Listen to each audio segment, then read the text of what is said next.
Muri Zimbabwe nhasi ndauya zvekare ndine imwe nyaya it's an update zvinhu zvaitwa napresident wenyu wekuZimbabwe ikoko president Mnangagwa ari kunzi avhura imwe mine nyowani ukaenda pasocial media pake padandemutande unoona akatonyora izvo zvakati today I've commissioned an upgrade project at Peak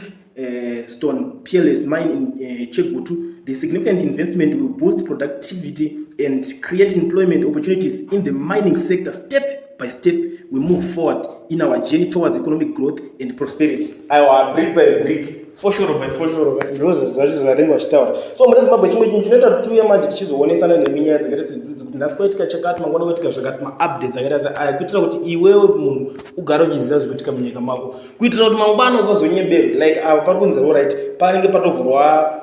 pagadzirwa